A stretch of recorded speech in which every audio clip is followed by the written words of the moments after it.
Hey guys, as promised, I'm doing a little comparo here.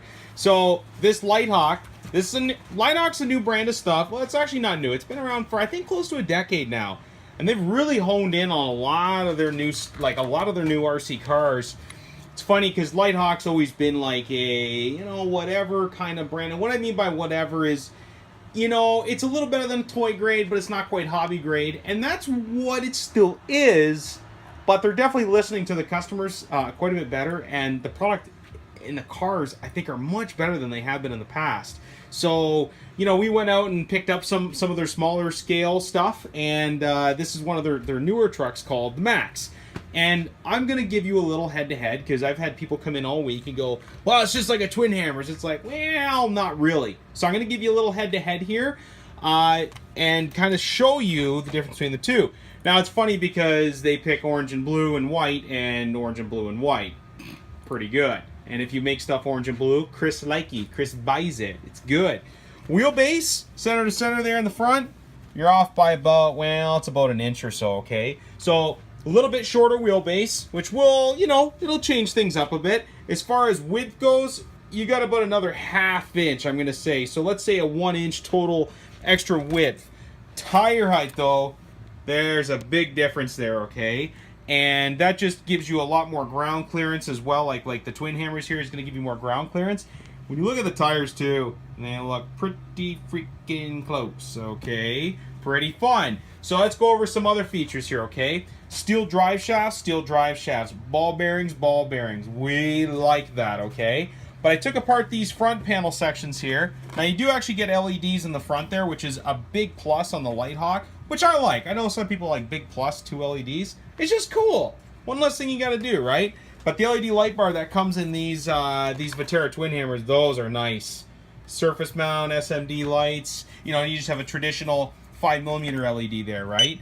So I took off the front here, and I took the liberty of unbolting the body. These are both a pain in the butt to get the bodies off of, okay?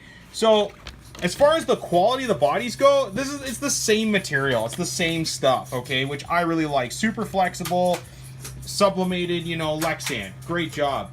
Okay? So here, this is where we get some really big differences, and this is why I took off the front of these, okay? Big, beefy shocks with adjustable collars. Just hold off on that, okay? Just for a second. So big adjustable collars here, and the diameter of the shocks is pretty big. They're all aluminum body as well, and super, super smooth. Very progressive suspension. You also get these little stabilizer links here. You get adjustable camber and toe, which is great. So camber is the wheel moving in this way. The toe, that's the wheels rotating on axis this way, okay? So you can either toe the wheel in, or you could force it out, okay?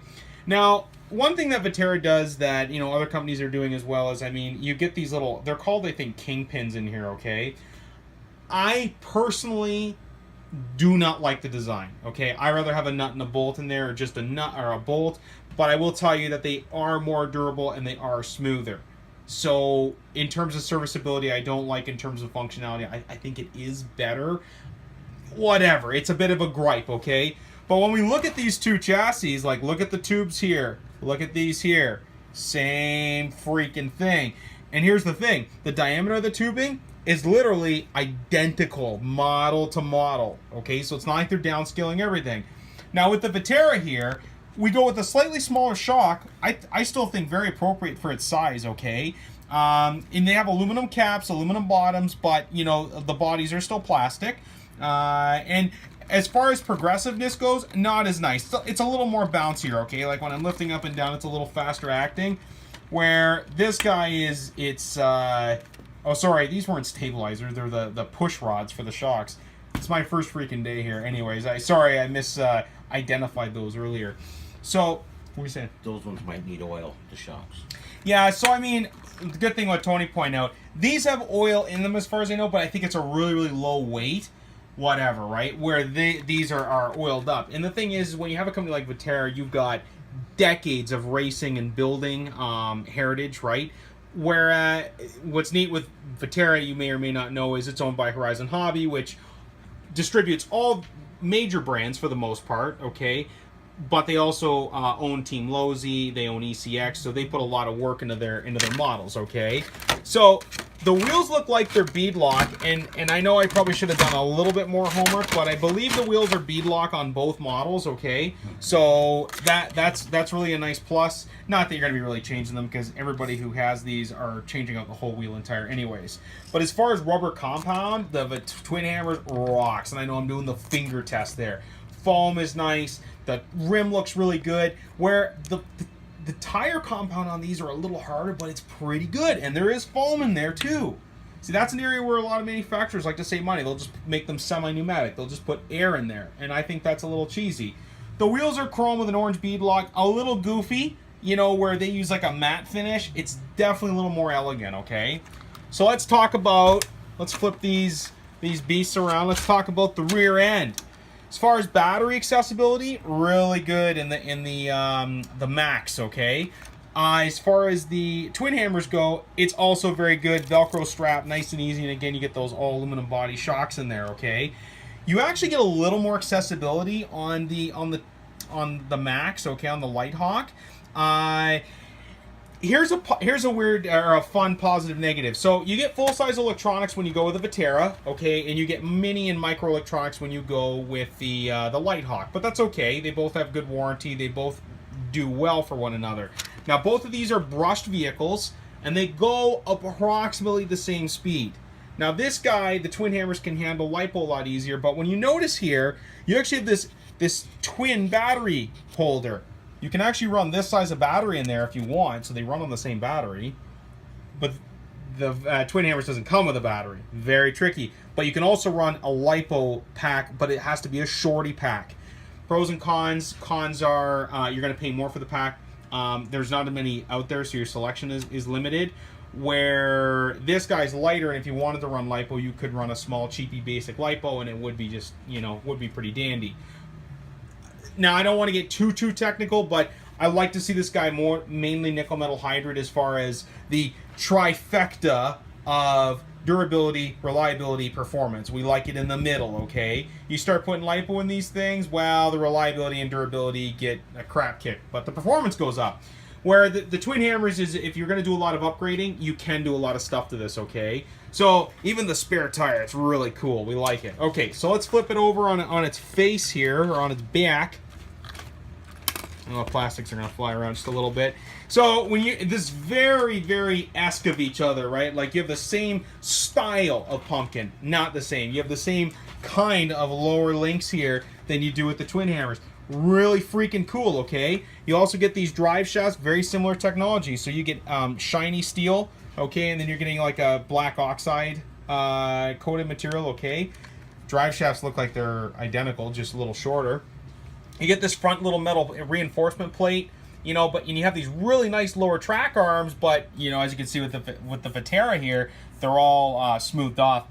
I prefer this. I like the looks of this. This is stronger. This is more reliable, okay? Whatever. If we're going 20, 30 kilometers an hour, they're all going to hold up, more or less. Few more nuts and bolts on the bottom of the Vaterra than what you have on the Lite Hawk here, but still really cool. Other than that, I mean, I'm sure there's some bigger differences that I'm missing, not missing, whatever you want to call it, okay? But cool vehicles, and when you're talking about price point, okay? So this guy comes ready to run, and this is the deciding factor for a lot of our customers, right? Even ourselves when we order, okay? So the Vaterra here, let me just fix the body here, okay?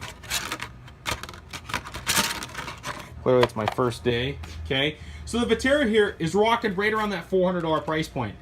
Okay, you still need your battery and your charger. We can usually get you set up for, really basic, like $50, but like a setup you're gonna like is gonna cost you about $80 for 1 hour charger, decent battery, okay? Maybe a couple extra bucks if you want LiPo. With the Lite Hawk here, you're only paying about $220, $230. So it's half the price essentially, and it does come with a battery and charger. Can you get all the replacement parts? Yes. Do we have everything in stock for them? Not yet. Is there aftermarket support? Not really. So, two different strokes, two different folks, okay?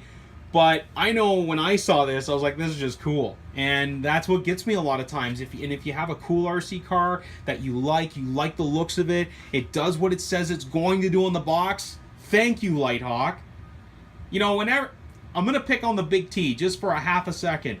Whenever I see somebody come to the counter with a stock brushed Stampede that's, you know, $250, like, wow, it goes 50 miles an hour, it's like, no, you gotta upgrade everything to get it to that. But it will do it. But, you know, when they're saying this goes 30 kilometers an hour, guess what? It goes 30 kilometers an hour. It's not going to sell you too long. It's not going to sell you short. It does what it's supposed to. Vaterra is also a little bit more conservative, I find, with their ratings, and we really like that. We don't carry a lot of Vaterra here. We don't carry a lot of Lighthawk. We pick what we like from these suppliers, and that's one thing Tony and Charlie and I. Charlie hates everything because he's a dog. But we all take a long time to pick what we have here. So this is cool. You know, more adjustability, more upgradability, larger, a little smaller, but more of a ready-to-run, ready-to-go package with a lot of really cool features, especially some extra lights. Really digging that. So you guys be the judge. Tell us what you like. Tell us what you don't like. Throw in your comment below. We found these two are good comparisons. And if you think of a good comparison, usually an RTR is what we like because we're not sitting here building kits all day, okay? You know, just it is what it is. And I say it is what it is because they don't hook us up with anything on kits, and you know it's hard to do, okay? Just for a lot of reasons. So, but if you want to see a couple of RTRs go head to head, let us know. We're always here to help you out.